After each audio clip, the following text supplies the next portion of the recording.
अब जो करेंगे हम वो है एक्सरसाइज 6.2, जिसमें जो यूज होना है वो है पैरेलल लाइंस का। तो पैरेलल लाइंस जब यूज होती हैं तो उसमें हम एक बार बेसिकली बता देते हैं, कुछ एंगल्स यूज होते हैं और उसका कन्वर्स भी होता है। अगर लाइंस पैरेलल नहीं है तो जो एंगल्स यूज हो रहे हैं वो उस कंडीशन को सेटिस्फाई कर रहे हैं, तो उन लाइंस को पैरेलल भी बोला जा सकता है।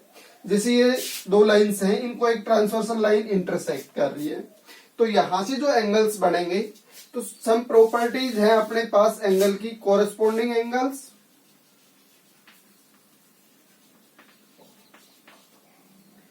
Alternate interior angles,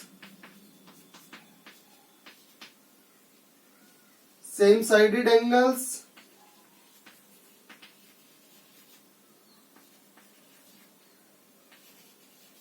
on transversal लिख सकते हैं,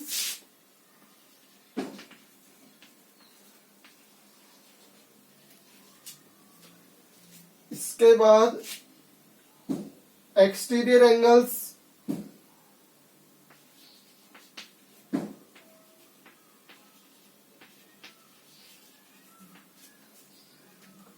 एक्सटीरियर इंटीरियर भी बोल सकते हैं हम। ये तो ये 3-4 प्रॉपर्टीज हैं वो यूज कर रहे हैं हम। जैसे इसी फिगर के अकॉर्डिंग हम कर लेते हैं। जैसे यहाँ एक्स और वाई ये दोनों पैरेलल लाइंस के अंदर बने हैं और अपोजिट साइड्स में है। एक इस साइड में है ट्रांसवर्सल के और एक इस साइड में। तो यहाँ अगर इसके साथ यूज करते हैं तो ये तो लीनियर पेयर ही बनाता है। इसका मतलब इसके इस साइड में और दूसरी पैरेलल लाइंस के साथ है ट्रांसवर्सल के दूसरी साइड में। इस टाइप से जो एंगल्स होते हैं उनको अल्टरनेट इंटीरियर बोलते हैं। तो यहाँ क्या हुए, एक्स और वाई। तो अल्टरनेट इंटीरियर एंगल्स इक्वल होते हैं अगर लाइंस पैरेलल दे रखी हो। X is equal to y if A B parallel C D. इसी टाइप से अगर यहां हम 1 नाम दे दें, यहां 2, तो 1 और 2 भी इसके साथ अल्टरनेट इंटीरियर एंगल्स बनेंगे और ये दोनों भी क्या होंगे फिर इक्वल। 50 के साथ जैसे यहां 3 दे दें हम और यहां 4 हो गए सबके नाम। तो अल्टरनेट इंटीरियर में पेयर बना एक्स और वाई का, 1 और 2 का। ये एंगल्स अल्टरनेट इंटीरियर एंगल्स हैं। इसके बाद ऊपर हमने स्टार्टिंग में लिखा था corresponding angles. Corresponding angles transversal के सेम साइड में होते हैं। जैसे यहां से 50 और 2 जो है वो कोरस्पोंडिंग एंगल्स है, एक इंटीरियर एंगल और एक एक्सटीरियर एंगल। 50 और 2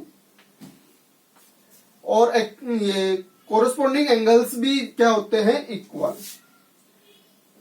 तो 50 इज इक्वल टू एंगल 2 लिख सकते हैं इसमें। 50 is equal to angle 2, reason क्या देंगे, corresponding angles.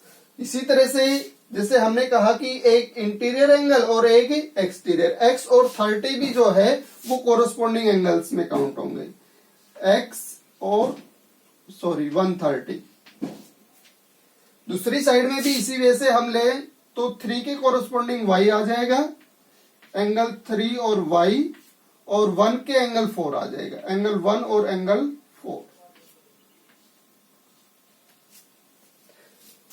Same sided angles on transversal, same sided interior angle भी बोल सकते हैं हम ये। तो यहां सेम साइडेड ट्रांसवर्सल के एक ही साइड में इंटीरियर में होने चाहिए। तो x और 2 सेम साइड में है, x और 2 एंगल 2, लेकिन ये दोनों इक्वल नहीं होते। ट्रांसवर्सल के सेम साइड में जो एंगल्स होने हैं उनको हम यूज करेंगे इनका sum 180। x plus angle 2 is equal to 180। इसी तरह से y और 1 है अपने पास, 1 एंगल 1 और y, तो इनका सम भी कितना होगा 180। Angle 1 plus y is equal to 180। Exterior angles है जैसे 50, 130, ये एक्सटीरियर में यूज हो रहे हैं पैरेलल लाइंस के अंदर। तो अपने पास 4 एंगल्स हैं, x, 1, y और 2। एक्सटीरियर में 50, 3, 4 और 130। तो exterior alternate exterior angles use करें तो 50 और 4 यूज कर सकते हैं, 3 और 130। ये अल्टरनेट एक्सटीरियर एंगल्स में काउंट होंगे। अभी हम क्वेश्चंस को सोल्व करते हैं।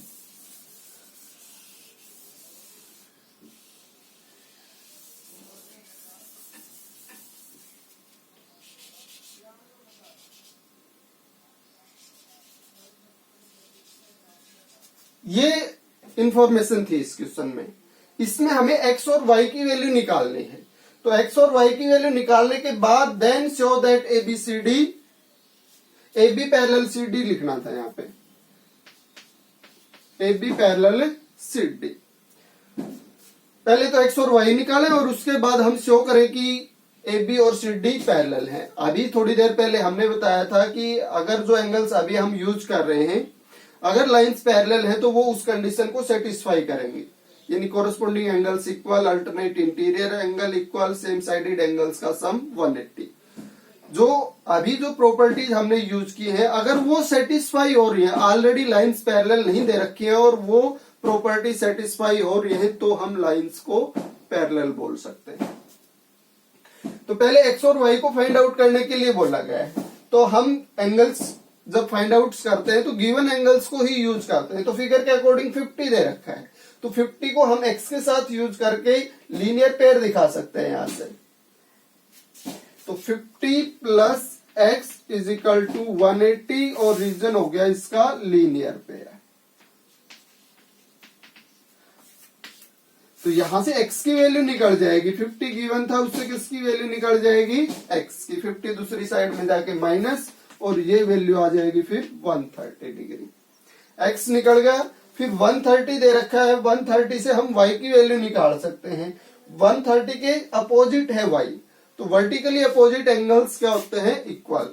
जब दो लाइंस इंटरसेक्ट कर रही हो तो इस टाइप से वर्टिकली अपोजिट एंगल्स क्या होंगे, इक्वल। तो 130 को y के वर्टिकली अपोजिट बोलेंगे तो ये दोनों क्या होंगे, इक्वल। तो y इज इक्वल टू कितना लिखेंगे, 130 और इसका रीजन क्या देंगे, vertically opposite angle.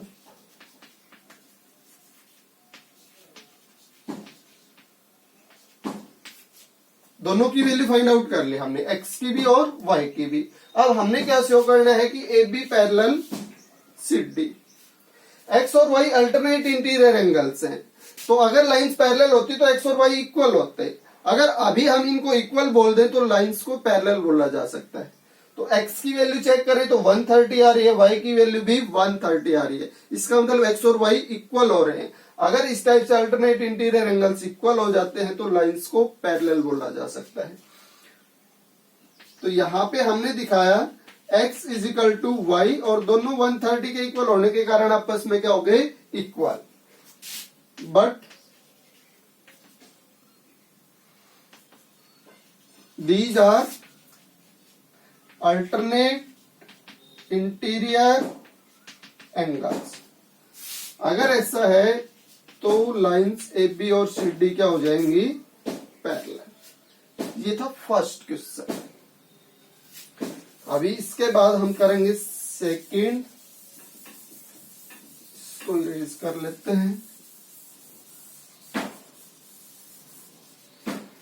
Second question ये है, इसमें है इन फिगर 6.29 AB और CD पैरेलल हैं, CD EF के पैरेलल है। यानी इसके अकॉर्डिंग अगर फिगर बनाए हम, AB इसके पैरेलल है CD और फिर CD के पैरेलल है EF।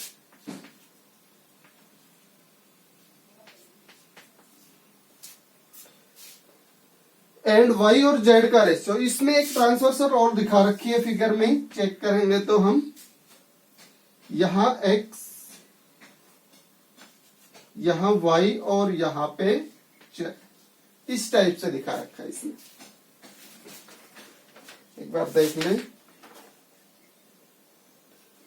तो इसका यही है, ये हो गया। और क्वेश्चन में फाइंड आउट करना है x, y और z। ये डायरेक्ट तो यूज नहीं हो रही पैरेलल लाइंस, तो ये दी थी।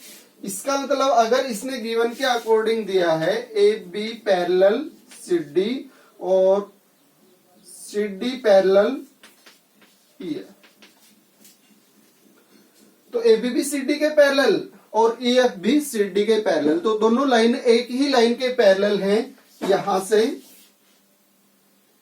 ए बी और ई एफ दोनों किसके पैरेलल हैं? सी डी के। इसलिए हम यहां से क्या बोल सकते हैं कि ए बी और ई एफ भी पैरेलल होंगी, दोनों एक ही लाइन के पैरेलल हैं तो आपस में भी पैरेलल।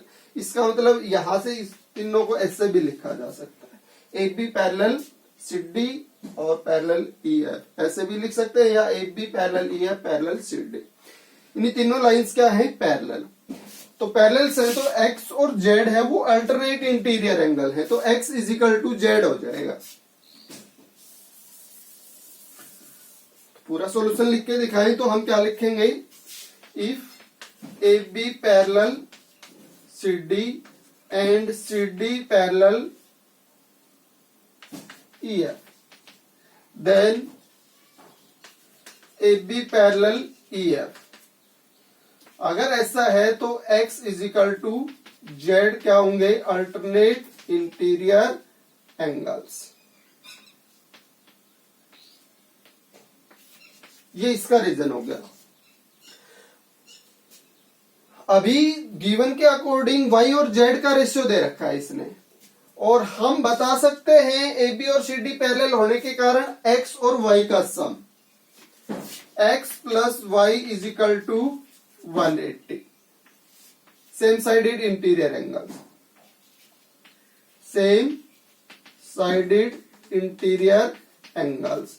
ट्रांसवर्सल के एक ही साइड में जो इंटीरियर एंगल्स बनेंगे उनका सम 180 होगा, तो ये x प्लस वाई 180 हो गया। अब यहां से हम y की वैल्यू निकाल सकते हैं, एंड गिवन था अपने पास y और z का रेशियो, y और z किसके इक्वल है? x के। तो इसका मतलब x की जगह क्या लिख सकते हैं हम? z लिख सकते हैं। इसको z plus Y is equal to 180। तो इसका रीजन देना चाहें तो हमने x की जगह z क्यों लिखा है? क्योंकि x और z ऊपर हमने क्या दिखा रखे थे? इक्वल। ये चीजें होगी। अब x ratio y ratio z is equal to कितना है? 3:7। तो दिस इंप्लाइज इन दोनों चीजों को यूज करें हम, इसको और इसको, यानी y और z का रेशियो और y और z का सम, दोनों को यूज करें तो अब दोनों की वैल्यू निकाली जा सकती है। y की वैल्यू निकालें तो जो दोनों की इकट्ठी वैल्यू है, यानी सम के साथ जो वैल्यू दी गई है वो रेशियो के अकॉर्डिंग 10 पार्ट्स में डिवाइड होनी है। 10 से डिवाइड कर दिया और आ गया ये 18। अगर इसमें हम y की वैल्यू निकालेंगे तो रेशियो में y पहले लिखा है और y की साइड में कितने पार्ट्स है? अब 3, तो ये किससे प्रोडक्ट हो जाएगा? 3 से, और ये कितनी आ जाएगी वैल्यू? 54। और अभी इसी तरह से अगर z की निकालें तो 180 रेशियो के अकॉर्डिंग 10 पार्ट्स में डिवाइड होना था और z की साइड में थे 7 पार्ट।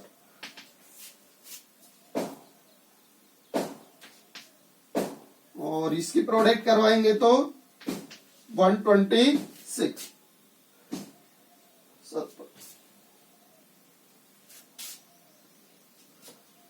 ये आ गया अपने पास y और z की वैल्यू। अगर x की निकालें तो x की वैल्यू हमने किसके इक्वल बता रखी है? z के। So x is equal to 126। ये था सेकेंड क्वेश्चन।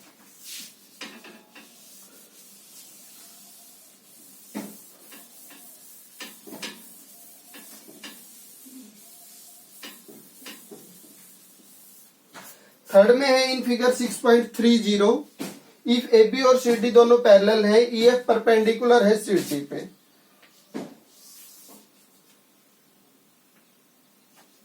इसका जो फिगर है ए बी और सी डी तो पैरेलल, ए बी और सी डी,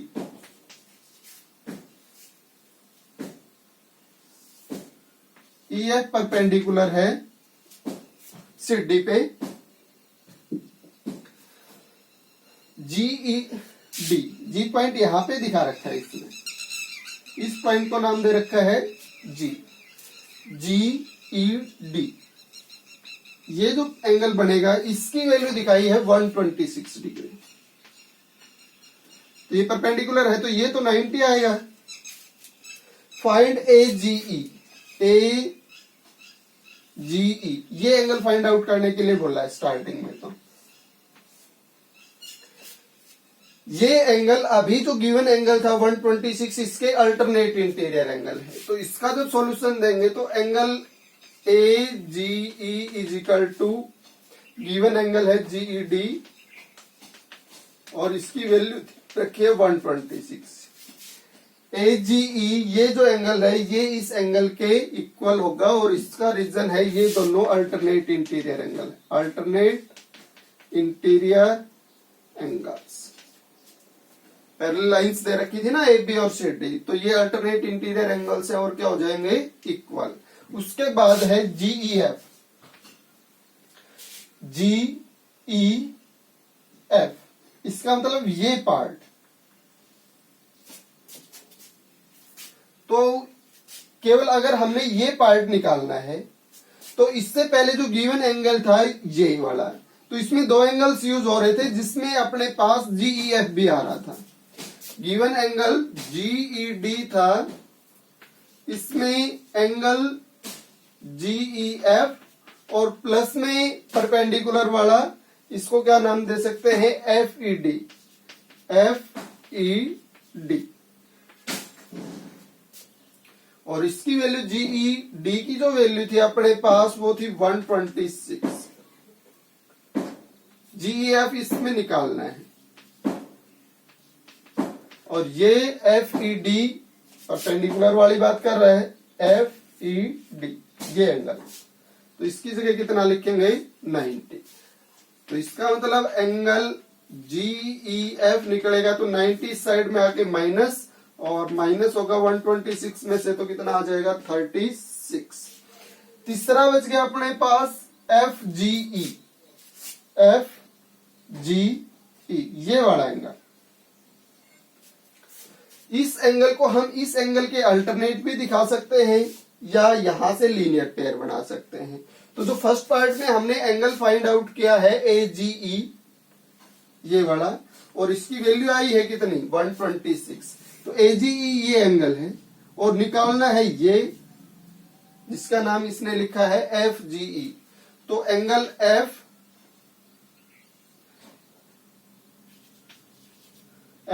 जी ई इसके साथ मिलकर लीनियर पेयर बनाएगा F G E A G E के साथ। Angle A G E is equal to 180 और इसका रीजन हो गया लीनियर पेयर। तो यहां से एंगल एफ जी ई निकलेगा तो ये जो वैल्यू थी इसकी वैल्यू है 126, दूसरी साइड में जाके माइनस। इसका मतलब ये वैल्यू सब्ट्रैक्ट होके कितनी आ जाएगी, 54 डिग्री।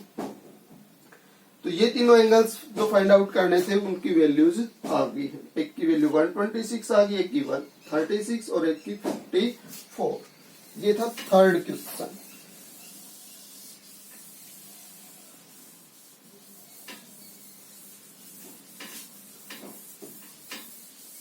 अभी फोर्थ है, इसमें क्या कहा गया है, P Q parallel S T and P Q R 110। इसका फिगर हम बना ही लेते हैं देख के एक बार।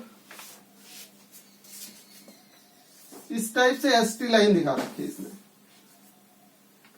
और फिर कुछ ऐसे, और इस टाइप से इसका फिगर दिखाया है।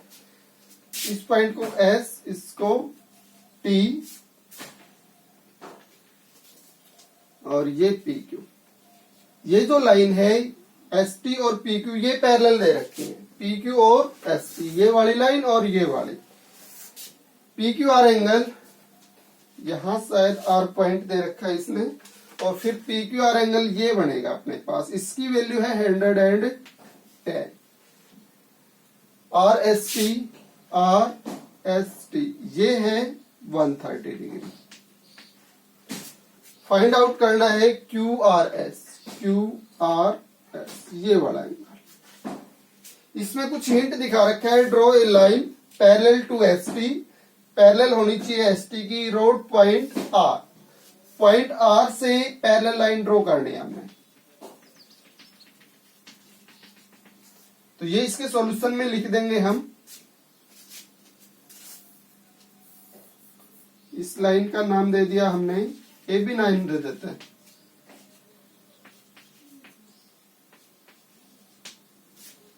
कंस्ट्रक्शन लिख दें इसकी,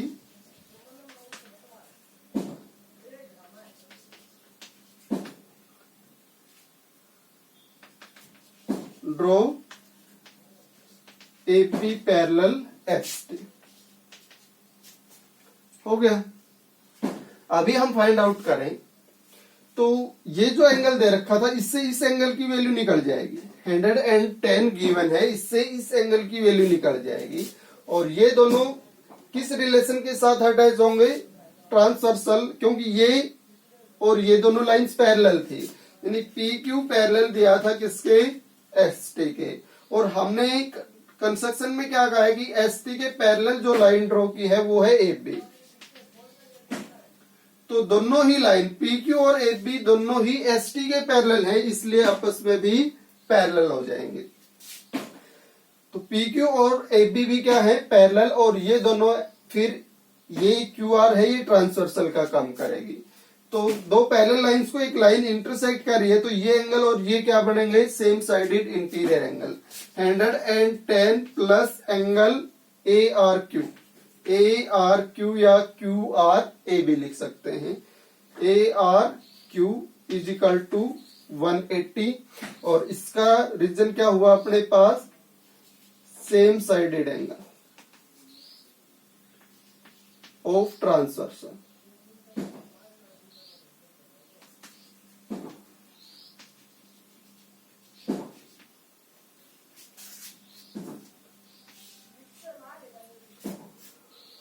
ये हो गया। तो यहां से एंगल ए आर क्यू की वैल्यू कितनी आ जाएगी? 180 में से 110 सब्ट्रैक्ट होगा तो 70 डिग्री।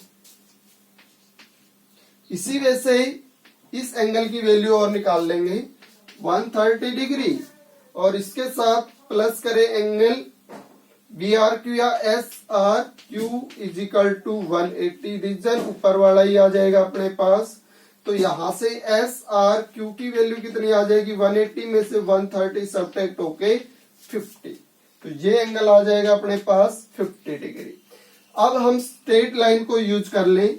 स्ट्रेट लाइन में तीनों एंगल्स का सम कितना आएगा? 180। तो 70 प्लस 50, और जो एंगल इसने पूछा था अपने पास, नाम दे रखा था Q R S, Q R S is equal to 180।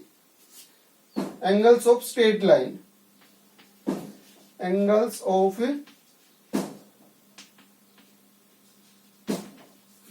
Straight line, तीनों मिलकर एक स्ट्रेट लाइन बना रहे थे, इसलिए इनका सम 180 आना चाहिए था। तो ये कितना हो जाएगा? 120। और क्यू आर एस की वैल्यू निकालेंगे तो जो 120 है वो इस साइड में आके 180 में से माइनस, और कितनी वैल्यू आ जाएगी फिर इसकी? 60 डिग्री। इसका मतलब जो एंगल हमने फाइंड आउट करना था उसकी वैल्यू आएगी 60 डिग्री। ये है फोर्थ।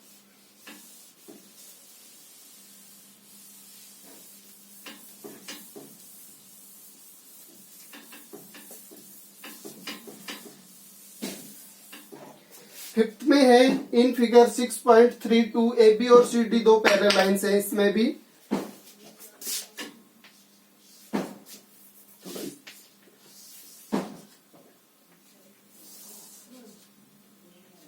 ए बी सी और डी, ये दोनों पैरेलल लाइन से हैं।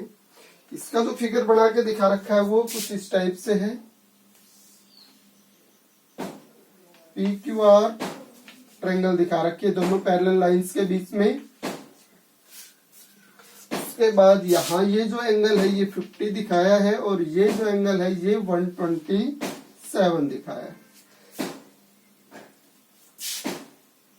ये है y और यहाँ पे है x, और इसमें हमने फाइंड आउट करना है x एंड y। तो अगर अपने पास ए बी और सी डी पैरेलल बोली जा रही है, A B parallel C D, then 50 is equal to X, और इसका रीजन दे alternate interior angle, alternate interior angles. अगर लाइंस पैरेलल दे रखी हैं तो ये अल्टरनेट इंटीरियर बनेंगे और क्या हो जाएंगे, इक्वल। इसके बाद 50 और y दोनों का मिलके 127 के अल्टरनेट इंटीरियर बन सकता है। 50 plus y is equal to 127, और इसका रीजन क्या हो जाएगा, अल्टरनेट इंटीरियर,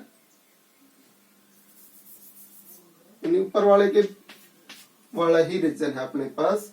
तो यहां से y की वैल्यू ये इस साइड में जाके -50 वाला, तो 127 -50 और कितना आ जाएगा फिर 77, तो y की वैल्यू 77 आ जाएगी। ये था फिफ्थ क्वेश्चन। लास्ट क्वेश्चन बच गया है।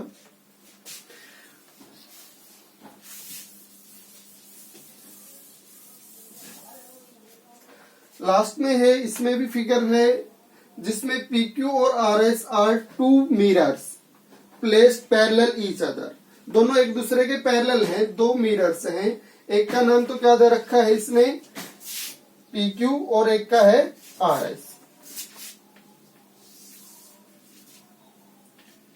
PQ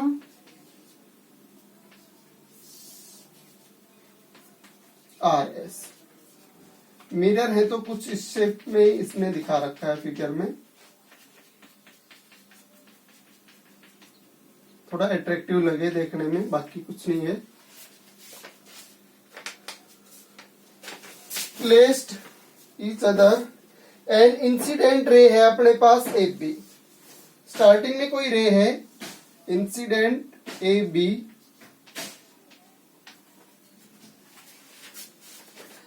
strikes the mirror PQ at बी। ये जो PQ था इसको इसने B पे कट किया, ये इंटरसेक्ट किया है। The reflected ray move along the plane BC। अब ये रिफ्लेक्ट होके BC रे बन गई है,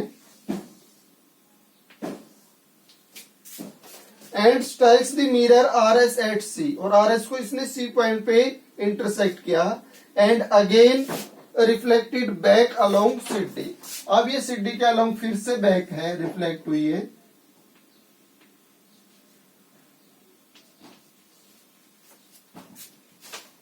प्रूव दैट AB और CD पैरेलल। ये दोनों लाइंस पैरेलल प्रूव करनी है। तो पैरेलल प्रूव करने के लिए हमने फर्स्ट क्वेश्चन में ही दो लाइंस को पैरेलल प्रूव किया था। पैरेलल प्रूव किया था तो हमने क्या कहा था कि जो पैरेलल लाइंस में एंगल्स की प्रॉपर्टी है उनमें से कोई प्रॉपर्टी इसमें सेटिस्फाई कर जाए तो हम इनको पैरेलल बोल सकते हैं। तो इसलिए AB और CD को पैरेलल प्रूव करने के लिए AB और CD, AB के साथ और इनको जो लाइन इंटरसेक्ट कर रही है AB और इस लाइन के साथ ये एंगल, CD और इस लाइन के साथ ये एंगल, यानी इस टाइप से ये दोनों अल्टरनेट इंटीरियर एंगल बन गए। अगर हम इन दोनों को इक्वल प्रूव कर पाते हैं तो यहाँ पे AB और CD पैरेलल बोली जा सकती है। तो इसमें प्रूव करना हमने AB पैरेलल CD, और हम इनको किस वे से प्रूव करवा रहे हैं कि ये जो एंगल है जिसका नाम हम दें ABC इक्वल आए किसके, BCD के। अगर ऐसा हम प्रूव करवा देते हैं कि ABC एंगल BCD के इक्वल, तो हम AB पैरेलल CD बोल सकते हैं। इन एंगल्स को इक्वल प्रूव करवाने के लिए हमने कंस्ट्रक्शन की है। ये परपेंडिकुलर्स ड्रॉ किए हैं PQ मिरर और RS मिरर पे।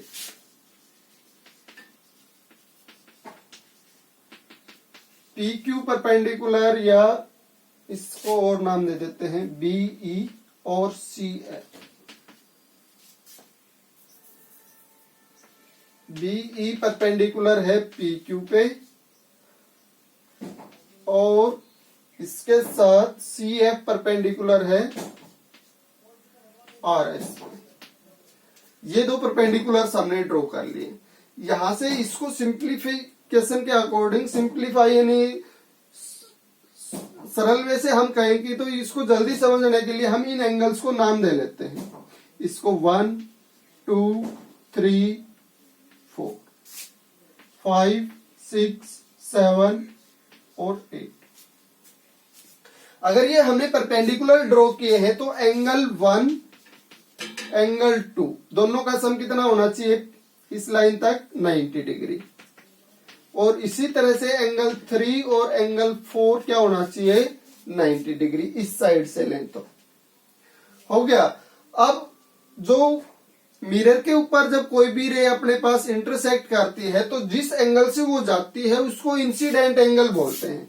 तो एंगल 1 यहाँ पे इंसिडेंट एंगल है। जब रे इसके ऊपर मिरर के ऊपर गई थी तो इस एंगल से गई थी, तो इस एंगल को क्या बोलेंगे इंसिडेंट। और जिससे वापस आई है तो यानी मिरर के साथ फिर वापसी में अपने पास जो बिस्सी रे थी वो बनी है, जिसने वापसी में फिर मिरर के साथ एंगल 4 बनाया है। तो एंगल 1 और 4 दोनों क्या है equal. Incident angle equal to reflex angle.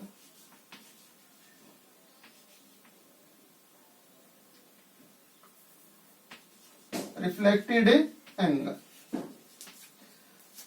Incident angle और रिफ्लेक्टेड एंगल दोनों क्या होंगे इक्वल। तो 1 और 4 क्या है इक्वल। इसका मतलब बोथ साइड से 1 और 4 हटा दें तो 2 और 3 भी क्या आ जाएंगे इक्वल आ जाएंगे। तो यहां से हमने केवल डायरेक्ट यहां से क्या यूज करना है 2 और 3 इक्वल, और इसका रीजन ये देना है फिर इन्हीं के कारण बने हैं ना 1 और 2 इक्वल, ये सॉरी 2 और 3 इक्वल।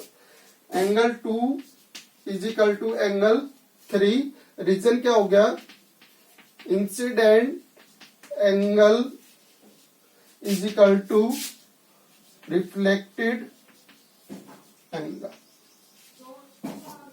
सेम वे से फिर angle 6 is equal to angle 7, incident angle किसके इक्वल रिफ्लेक्टेड एंगल के। अभी हम बता दें कि हमने पीक्यू और आरएस को पैरेलल ले रखा है, गिवन के अकॉर्डिंग ये दोनों क्या है पैरेलल, और उन पे परपेंडिकुलर्स ड्रॉ किया हमने। ये दो लाइंस पैरेलल हैं, इन पे परपेंडिकुलर्स ड्रॉ करें हमने पूरा नहीं दिखा रखा, अगर पूरा दिखाएं तो इसको पूरा भी दिखा सकते हैं, यहां तक ई और यहां पे एस। अब पैरेलल लाइंस पे परपेंडिकुलर्स अगर हम यूज करेंगे तो वो भी क्या होंगे पैरेलल। तो यहां 90 यहां 90, अगर ये अपने पास दोनों पैरेलल हैं तो ये भी क्या बढ़ेगा 90। सेम साइडेड एंगल्स का सम 180 होना चाहिए, ये दोनों मिरर्स पैरेलल दिखा रखे हैं। तो यहाँ 90 और यहाँ 90, तो ये कोरोस्पोंडिंग एंगल्स इक्वल है, तो ये दोनों भी क्या हो जाएंगी पैरेलल। तो इसका मतलब ये दोनों लाइंस पैरेलल हैं परपेंडिकुलर्स वाले। अगर ये दोनों पैरेलल हैं तो इन पैरेलल लाइंस को ये जो बीसी है ये ट्रांसवर्सल इनको भी इंटरसेक्ट करती है, और फिर 3 और 6 जो है वो अल्टरनेट इंटीरियर एंगल्स बनते हैं। तो यहां से एंगल 3 और एंगल 6 क्या दिखाए जा सकते हैं इक्वल, और इसका रीजन हो गया अल्टरनेट इंटीरियर एंगल्स। इसको जैसे फर्स्ट में जो सिंप्लीफिकेशन दिखाई इसको 1 2 3 तीनों को कंपेयर करवाएं हम। First second and third we gate,